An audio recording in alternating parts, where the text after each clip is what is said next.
सवाल जवाब के सेशन में पहला प्रश्न है, कुछ लोग नाश्ता लेकर के आहार देते हैं, ये कहाँ तक उचित है? जहाँ जिनकी यदि कोई बीमारी आती है और जिनसे सहन नहीं होता, डायबिटीज़ आदि रहती है, उनको डॉक्टर जल्दी लेने के लिए बोलते हैं, यदि वो उस प्रकार से करते हैं तो कोई बाधा नहीं है। लेकिन जहाँ मुनिराज के लिए आहार देने जाते हैं तो अपने लिए इतना तो थोड़ा सा जो है संयम रखना चाहिए। और कभी कभी मौसम आदि के कारण में भी, गर्मी आदि की यदि स्थिति है और उस समय में यदि अपन कुछ लिक्विड आदि ले लेते हैं तो उसमें कोई ज़्यादा बाधा नहीं है, क्योंकि कई बार लोगों के लिए उस समय में जहाँ बहुत देर तक खड़ा रहना पड़ता है, नहीं तो उसमें चक्कर आदि किसी को आ जाए, ऐसी स्थिति भी बन सकती है। तो अपनी स्थिति देख करके अपन जो है उसमें कितना उचित और कितना अनुचित है इसका ध्यान रख करके अपने लिए जो है आहार दान में इस प्रकार का जो है कैसा करना है, स्वयं अपना निर्णय लेना चाहिए। अगला सवाल है, जब सब प्रकार की अनुकूलताएं प्राप्त हुई हैं, आगे भी मिले, इसके लिए क्या करें? जहां आपको यदि सब प्रकार की अनुकूलताएं मिली हैं, इसका मतलब है आपने पूर्व में बहुत अच्छा जो है जीवन बिताया होगा, उसके कारण में आपको उच्च गोत्र मिला है, उच्च गोत्र जैन कुल मिला है, और सारी अनुकूलताओं में आपके शरीर की भी सारी जो है स्थितियां अच्छी हैं। तो इसका मतलब है आपने नाम कर्म भी अच्छा बांधा था। तो नाम कर्म के लिए जहाँ पर योगों की सरलता के माध्यम से आपने अच्छा नाम कर्म पाया है, और उच्च गोत्र के लिए आपने दूसरों की प्रशंसा और अपनी निंदा, दूसरों की निंदा नहीं की होगी, अपनी जो है प्रशंसा नहीं की होगी। तो इसके माध्यम से जो है इन चीज़ों का, और जहाँ मनुष्य गति प्राप्त की है तो अल्प आरंभ और अल्प परिग्रह में आपने अपना पूर्व में जीवन बिताया होगा। स्वभाव से ही जो है मार्दव धर्म को अपनाया होगा, यानी अहंकार से रहित रहे होंगे। तो इन सब चीज़ों का पालन करें तो उसके माध्यम से आगे भी आपको मनुष्य भाव प्राप्त होगा। लेकिन मनुष्य से मनुष्य बनना कोई ज़्यादा जो है उपलब्धि की बात नहीं।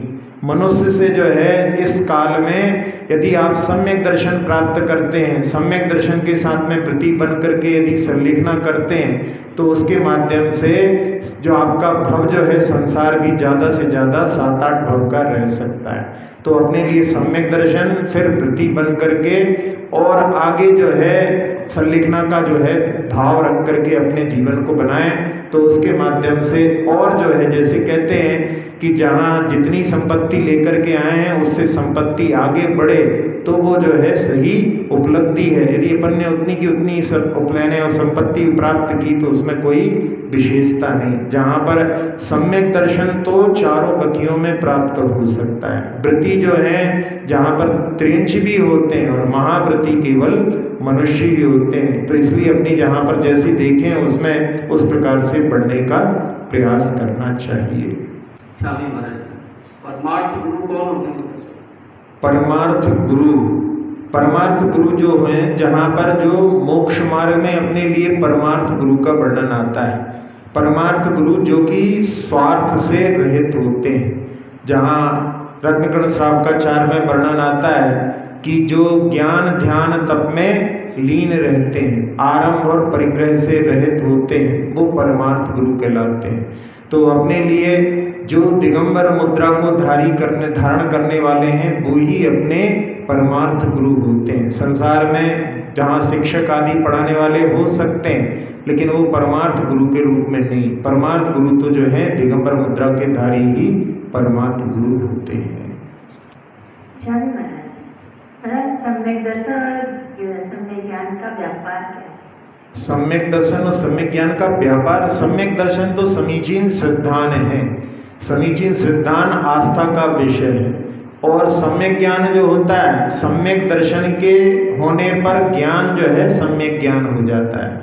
तो उसमें संशय विपर्यय और अनध्यवसाय से रहित ज्ञान सम्यक ज्ञान कहलाता है। सम्यक दर्शन श्रद्धा का विषय है, ये जो है अनुभूति का विषय नहीं। कई लोग जो है ऐसा भी कहते हैं कि हमको सम्यक दर्शन हो गया, इसकी हमको अनुभूति हो गई है, जबकि सम्यक दर्शन जो है श्रद्धा का विषय है। अनुभूति जहाँ पर निश्चय सम्यक दर्शन होता है वो शुद्धोपयोग में मुनिराजों के लिए प्राप्ति होती है। तो सम्यक दर्शन जो है श्रद्धान का विषय है और उसके साथ साथ में सम्यक ज्ञान होता है। अब जहाँ सम्यक ज्ञान के लिए जहाँ जो मूलभूत तत्व हैं उनमें संशय विपर्य और अनध्यवसाय से रहित रहते हैं। यदि अपन इसका जो है जहाँ सांसारिक जगत में यदि अपन कोई देखें, कोई किसी को रात में जहाँ कोई रस्सी को देख करके यदि वो सांप समझ लेता है तो उसमें जो है मिथ्या ज्ञान हो गया, ऐसा नहीं। मूलभूत तत्वों में जो है उसको संशय विपर्य और अनध्यवसाय नहीं होता। संसार में बाकी चीज़ों के जहाँ सामान्य मिथ्या दृष्टि है उसके लिए भी जो इस प्रकार का विभ्रम हो जाता है, वैसा विभ्रम जो है सम्यक दृष्टि को भी हो सकता है। लेकिन मूलभूत तत्वों में उसके लिए जहाँ विपरीतता आदि नहीं होती।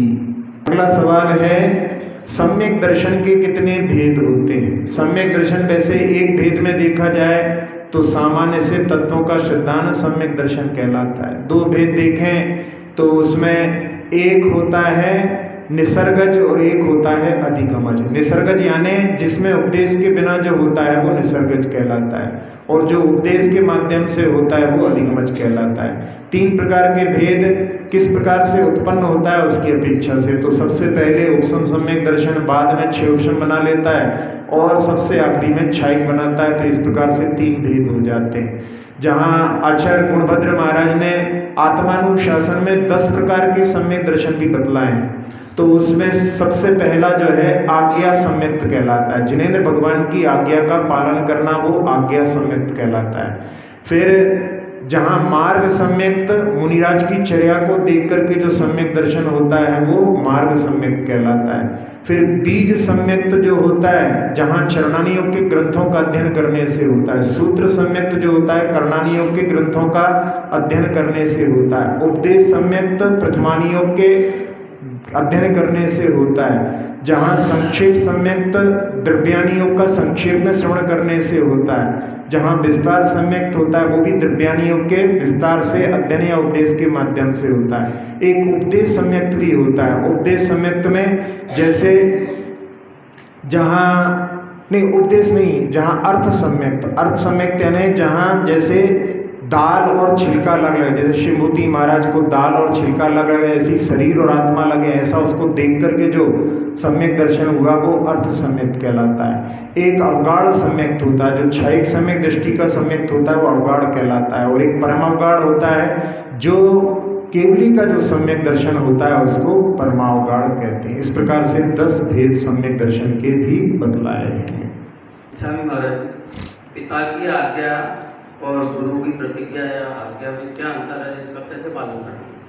पिता की आज्ञा और गुरु की आज्ञा, जहाँ गुरु जो होते हैं वो जहाँ संसार से पार होने का मार्ग देते हैं, और पिता जो है मोह के कारण में कई बार आपको ऐसी भी जो है आज्ञा दे सकते हैं कि भाई जहाँ मोह के कारण में जो पुत्र है यदि दीक्षा लेने की भावना रखे तो उससे कहोगे भाई क्यों जा रहे हो यहाँ से, तुम चले जाओगे तो फिर जो है संसार में जनसंख्या की कमी हो जाएगी, ऐसे भी जो है वहाँ पर समझा सकते हैं। तो मोह उनकी जो है आज्ञा है, उनका जो उपदेश होगा वो मोह से प्रभावित हो सकता है। लेकिन जहाँ जो गुरु होते हैं वो मोह से प्रभावित ना होकर के संसार में मोह पर विजय प्राप्त करने का उपदेश देते हैं। तो इसलिए अपने लिए जहाँ इनमें दोनों में विचार करके कि अपने लिए यदि संसार से पार होना है तो सदगुरु की शरण को स्वीकार करना चाहिए।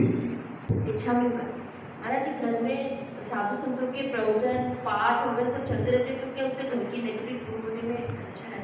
हाँ वैसे, लेकिन ऐसा नहीं कि चालू कर दो सुनो नहीं, जहाँ आप उनको हाँ नहीं, वो पाठ वगैरह करना, अपने कोई कार्य भी करते हैं तो पढ़ते रहे सुनते रहे तो उसमें कोई बाधा नहीं है। अपना जो है उपयोग उनमें लगाने में अच्छा रहता है, जिससे कि जो है वातावरण जो है धर्म में बना रहता है। लेकिन ऐसा ना हो कि वो चलता रहे और अपन उस पर ध्यान ना दें, अपना जो है और कार्य करते रहें, तो उसके लिए भी अपने लिए मतलब अभिनय भी ना हो, इसका भी ध्यान रखना चाहिए। अगला सवाल है पर्यायगत दोष को व्रत आदि में टालने में दवाइयाँ लेना क्या ठीक है? जहाँ आयुर्वेद का सिद्धांत है कि वेग को नहीं रोकना चाहिए, तो यदि वेग को रोकते हैं तो शरीर में व्याधियाँ उत्पन्न होती हैं। तो उनमें जहाँ इंग्लिश दवाइयाँ होती हैं उनके साइड इफ़ेक्ट्स भी होते हैं, तो उनकी जो है प्रॉपर जानकारी लेकर के और उसका जो है शरीर पर यदि विपरीत प्रभाव नहीं पड़ रहा है, कभी कभी क्वचित कदाचित कोई लेता है तो इतना ज़्यादा नहीं, लेकिन उसको आदत ही बना लें, वो जो है अपने शरीर के लिए अच्छा नहीं रहेगा, इसका ध्यान रखना चाहिए। इच्छा में महाराज जी, ये 12 से 34 व्रत 40 शुद्धि के श्रावक करता है, तो बहुत से महाराज जी कहते हैं तुम्हारे चारित्र तो है नहीं, क्यों करते हो?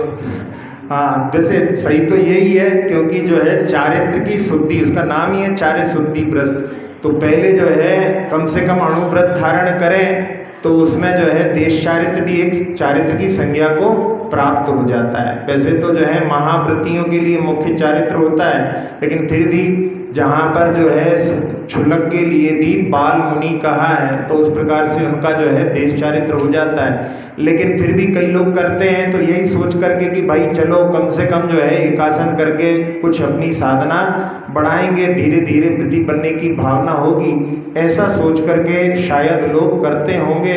लेकिन वास्तव में तो जो है जहाँ चारित्र की शुद्धि, उसमें जो व्रतों का जो वर्णन है उसमें महाव्रतों के भी जो है मतलब कुछ 28 मूल गुण संबंधी भी वहाँ पर वो यानी दिन आते हैं, उनकी माला भी फेरी जाती है। तो उसमें जब जो अपने व्रत नहीं है तो फिर उनके लिए यदि अपन वहाँ पर यदि माला भी फेरेंगे तो उसका जो है क्या प्रभाव होगा। तो जो मुनिराज कहते हैं उनका कहना बिल्कुल समुचित है। ये महाराज जी, तीर्थंकर की माता 16 सपने क्यों देखती है? और 16 सपने क्यों देखती हैं, मतलब ये है कि ये 16 सपने जो है ना विशिष्ट सपने होते हैं। जहाँ तीर्थंकर बहुत विशिष्ट पुण्यवान जीव हैं, उनके आने पर वो जो है ऐसी जो है 16 जो जिनके माध्यम से उनकी संकेत हो जाता है कि वो जो है तीर्थंकर होंगे। उनमें सब सपनों के जो है महत्व हैं, जहाँ पर वो अनंत सुखी होंगे, उनका जो है मेरू पर अभिषेक होगा, ऐसी सारी जो है उन घटनाओं से संबंध उनके जीवन का जुड़ता है। आखिरी जो सपना है जिसमें अग्नि को, निर्धूम अग्नि को देखते हैं, उसके माध्यम से वो इस भव में मोक्ष को भी प्राप्त करेंगे। तो ऐसे जो है सारे सपनों का महत्व होता है, वो उन्हीं के लिए समीचीन रूप से सही बैठता है। इसलिए कि राजा को कैसे मालूम चलता है कि राजा जो रहते हैं, पिता जो रहते हैं, वो अवधि ज्ञानी होते हैं। जहाँ माता की जो पूछने जाती हैं वो अवधि ज्ञान के माध्यम से बतलाते हैं। इच्छा अपने मूल्यों की गणना दूसरों की राय से जानना उचित है या स्वयं उस पर मनन कर उसमें वृद्धि और प्रयोग? हाँ देखो, दूसरे भी जहाँ पर जिन्होंने कुछ मंजिल को प्राप्त किया हो, आपका वो लक्ष्य हो, उस रास्ते पर वो चल रहे हैं, तो अपन उनसे जो ही सलाह ले सकते हैं। लेकिन जो जिस रास्ते पर चला नहीं है, अपन यदि उससे पूछेंगे तो फिर वो अपने लिए क्या सलाह दे सकता है। तो अपना जो है अपना गंतव्य क्या है, अपने को क्या प्राप्त करना है, उसके हिसाब से यदि अपना जो है लक्ष्य के लिए यदि अपन किसी से गाइड लेते हैं तो उसमें बाधा नहीं। लेकिन उसमें भी जो है देख करके कि उनकी जो है मतलब किस प्रकार की प्रवृत्ति है। कई बार ऐसा होता है कि लोग जहाँ जिनके साथ में अपनी बातें शेयर करते हैं वो जो है उसका जो है कभी कभी मिसयूज़ भी कर लेते हैं। तो उसको समझ करके, क्योंकि ये संसार है जहाँ पर कहा था कि जो अपनी प्राइवेसी किसी के साथ में शेयर करता है तो उसके माध्यम से लोग जो है उनका कभी कभी जो है नाजायज़ फ़ायदा भी उठा लेते हैं। तो उसको देख करके जहाँ जिनकी प्रवृत्ति अच्छी है, जो समझा सकते हैं, अपने लिए हितकारी हो सकते हैं, तो जहाँ लौकिक जगत के भी किन्हीं का जो है अपन जो है अपना उसमें उनका मार्गदर्शन प्राप्त कर सकते हैं। जहाँ पर कई मुनिराज भी ऐसे होते हैं जो कई जो है फील्ड का नॉलेज रखते हैं, अपन उनसे भी जो है अपने जो है कि किस प्रकार से हम अपनी उन्नति कर सकते हैं उसका मार्गदर्शन उनके पास में जाकर के भी ले सकते हैं। अगला सवाल है, क्या पंचम काल में अभव्य ही जन्म लेते हैं? ऐसा नहीं, पंचम काल में क्या कोई भी काल में अभव्य जन्म लेते हैं, ऐसा कोई निश्चित नहीं है। और इसी के साथ साथ में जहाँ अभव्य की और भव्य की परिभाषा के लिए जो सिद्धों के सुख के ऊपर विश्वास करता है वो भव्य होता है। ये भी परिभाषा जो है आगम में आती है। तो सिद्धों का जो निराकुल सुख होता है उस पर जो विश्वास करता है वो भव्य होता है। इसलिए अपने लिए सिद्धों के स्वरूप को समझ करके और उनके जो सुख है निराकुलता, उसको भी अपने ध्यान आदि के माध्यम से अपने लिए भी निराकुल सुख को प्राप्त करने का प्रयास करना चाहिए। संसार में जो है सारे सुख जो होते हैं इंद्रिय जनित, वो सब आकुलता को उत्पन्न करते हैं। अपन सारे इंद्रियों के विषयों से दूर हट करके कोई भी अपने लिए कोई आकुलता नहीं किसी कार्य को करने की, वो केवल ध्यान के माध्यम से प्राप्त हो सकती है। तो यदि आपको उसमें निराकुलता यदि अनुभव में आएगी, तब अपन सिद्धों के सुख के बारे में विचार करके और उस पर जो है कि ऐसा हमें सुख प्राप्त हो कि कभी भी आकुलता ना हो, तो वो जो है भव्यता की निशानी कहलाती है। अगला सवाल है, सिद्ध भगवान में अजीव तत्व कैसे घटित होगा? सिद्ध भगवान जहाँ पर विराजमान है वहाँ पर आकाश भी है और वहाँ पर कई जो हैं निगोदिया जीव भी वहाँ पर हैं और साथ ही साथ में वहाँ पर धर्म द्रव्य भी है, अधर्म द्रव्य भी है। तो यदि अपन देखें तो वहाँ पर अजीव तत्व में केवल पुद्गल ही नहीं होता, उसमें अजीव तत्व में जहाँ धर्म द्रव्य भी है, अधर्म द्रव्य भी है और आकाश द्रव्य ये भी अजीब है। तो इसलिए जो है अजीब तत्व वहाँ पर घटित होने में कोई बाधा नहीं, क्योंकि कोई भी ऐसा स्थान नहीं है जहाँ पर अजीब नहीं है। अगला सवाल है, कितने घंटे सोना चाहिए? सोने के लिए जितने में अपनी नींद पूर्ण हो जाए उतना जो है सोना पर्याप्त होता है। कई लोग जो है 12-12 घंटे सोते हैं, यानी अपनी आधी जिंदगी तो सोते सोते निकल गई, ऐसा होता है। कई लोग जो है 8 घंटे सोते हैं, तो 8 घंटे में क्या हो गया, 1/3 जो है उम्र सोते सोते निकल गई। तो इसलिए अपने लिए देख करके कि अपनी कितने में जो है नींद पूर्ण हो जाती है, अपन खुद उसमें अनुभव कर सकते हैं। दिन में अपने लिए बहुत ज़्यादा प्रमाद नहीं आए तो अपन समझ सकते हैं कि अपनी रात में पर्याप्त नींद हो गई। तो 5-6 घंटे की जो है नींद पर्याप्त होती है। जहाँ भोजन के बाद में थोड़ा बहुत प्रमाद तो अवश्य आता है, तो उस प्रमाद को नहीं, उसके बाद में भी यदि अपने लिए दिन भर जो है बार-बार आंखें बंद होती रहे, प्रमाद आता रहे, तो अपने को समझना चाहिए कि अपनी रात्रि की नींद अच्छी तरह से नहीं हुई है। और जहाँ रात्रि में शयन करते हैं उस स्थान पर शांति का वातावरण हो, ज़्यादा प्रकाश ना हो और सोने के पहले कुछ भावनाएं आदि जो है मेरी भावना आदि का पाठ करके यदि शयन करते हैं तो उसके माध्यम से अच्छी नींद आती है।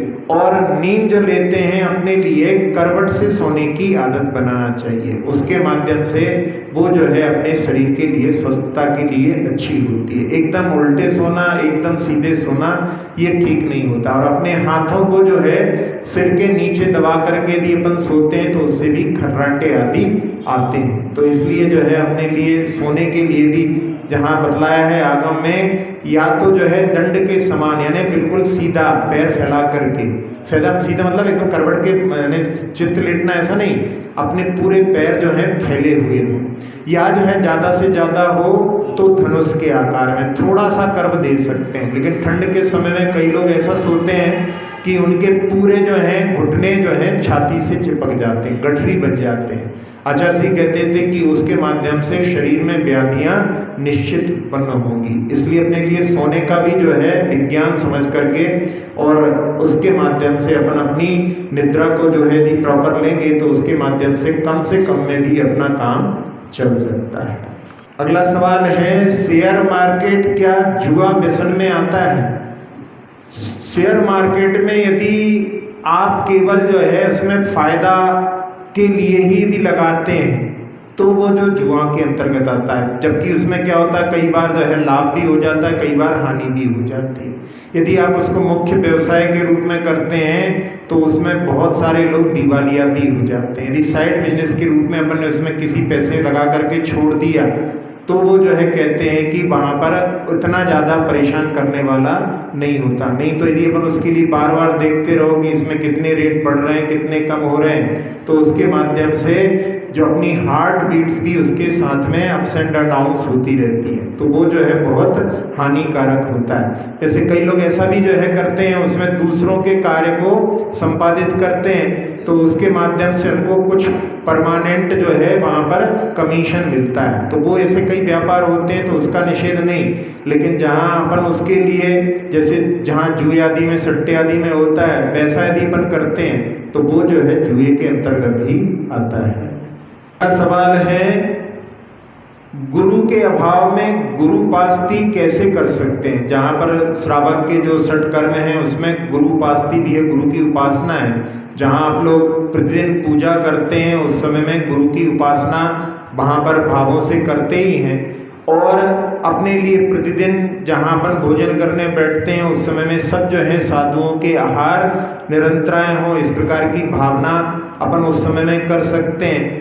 और जहाँ उनके बारे में अपन स्मरण आदि करके, और जैसे किसी के यहाँ उपलब्ध नहीं है साधु, तो उस समय में जो अपने यहाँ वृत्ति आदि हैं उनकी भी यदि अपन सेवा करते हैं तो उसके माध्यम से वो भी एक, जहाँ पर नहीं है वो भी एक गुरुपासना के रूप में अपन उसको ग्रहण कर सकते हैं। अगला सवाल है, 16 के समय मोबाइल कहाँ तक उचित है? 16 के समय में जहाँ आप लोग वस्त्रों को परिवर्तित करते हैं वहाँ पर मोबाइल को परिवर्तित नहीं करते। मोबाइल का प्रयोग जो है कई जगह ऐसी जगह पर भी ले जाते हैं जहाँ पर उसमें अपवित्रता आ जाती है, बल्कि बतलाते हैं कि मोबाइल को जो है उसमें कई प्रकार के ऐसे जो है कीटाणु उसमें लगे रहते हैं जिसके माध्यम से उसकी पवित्रता अच्छी नहीं मानी जाती। तो अपने लिए जब आप स्वयं स्नान करते हैं तो कभी मोबाइल को भी स्नान करने के लिए प्रयास करना चाहिए। होता कि नहीं होता उसके स्नान? तो उसके लिए भी आजकल ऐसे वाटर प्रूफ भी मोबाइल आ रहे होंगे, जैसे वाटर प्रूफ घड़ी आती हैं, आते हैं। तो उसमें जो है यदि ऐसे वाटर प्रूफ हैं तो फिर उसमें आप उसको स्नान करके यदि रखते हैं तो फिर वो जो है पवित्र कह सकते हैं। बाकी जो है वैसे प्लास्टिक आदि का होता है, प्लास्टिक जो है कुचालक होता है, लेकिन फिर भी शुद्धि के वस्त्रों में जो है उसका प्रयोग करने से, जहाँ मंदिर आदि में भी प्रयोग करते हैं उसके माध्यम से भी कई लोगों को व्यवधान होता है। तो अपने लिए स्वयं जो है अपन दर्शन बाद में करते हैं, दूसरों को जो है दर्शन अपने मतलब भगवान के और साथ साथ में अपने दर्शन कराने की भावना ज़्यादा होती है। तो इसका जो है सही उपयोग ना करके अपन जो है उसका दुरुपयोग ज़्यादा होने लगा है, इसलिए अपने को मंदिर में इसके प्रयोग से दूसरों के व्यवधान ना हो इसका ध्यान करते हुए करना चाहिए।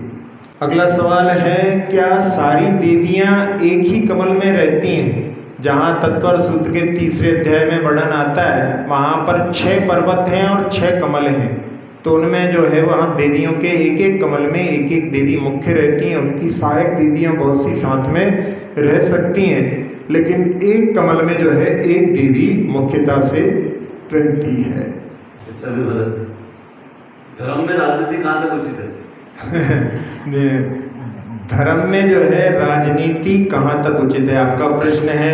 जहाँ कहते हैं कि यदि राजनीति में धर्म आ जाए तो उसके माध्यम से बहुत सारे अच्छे काम हो सकते हैं, लेकिन यदि धर्म के क्षेत्र में राजनीति आ जाती है तो फिर धर्म में वहाँ पर धर्म की जो भावनाएं रहती हैं वो सारी नष्ट हो जाती हैं। तो राजनीति जिसके लिए बहुत जो है निम्न स्तर की जो राजनीतियाँ आजकल होती हैं, यदि धर्म के क्षेत्र में उनका प्रवेश हो जाएगा तो उसके माध्यम से लोगों की जो है जहाँ धर्म के प्रति जो भावनाएं हैं वो बहुत जल्दी प्रदूषित हो जाएंगी। बल्कि कहा जाता है कि जहाँ मंदिरों में, बहुत सारे मंदिरों में सफ़ेद और काला मार्बल लगाते हैं, उसका भी जो है बतलाते हैं कि जैसे जो शतरंज होती है तो शतरंज में चालें होती हैं, ऐसी ही मंदिरों में भी लोग आपस में जो है चालें चलते हैं। तो वहाँ पर जो है उसके भी है इसका भी प्रभाव जो जीवन पर पड़ता है। पहले जो है मंदिरों में वो इस प्रकार की जो है रचना नहीं होती थी। कहते हैं जब से उसकी रचनाएं आने लगी हैं तब से मंदिरों में बहुत सारी राजनीति प्रवेश कर गई है। तो वास्तु का प्रभाव भी मंदिरों के ऊपर पड़ता है, इसलिए अपने लिए उसका भी ध्यान रख करके मंदिर का निर्माण करवाना चाहिए। अक्षर पद मात्रा से दूषित वचन अगर मनहीन रहे,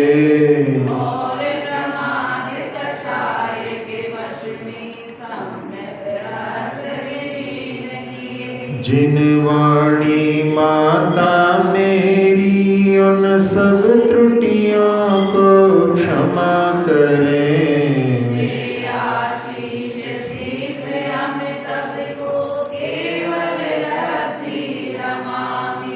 प्राप्त हमें हो बोधि समाधि परिणामों की शुद्धि हो।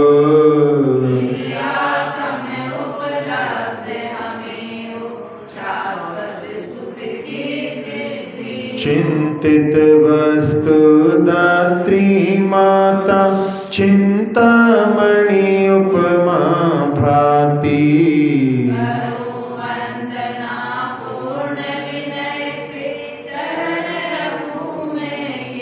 कर जिन वाणी स्तुति तन की ममता टा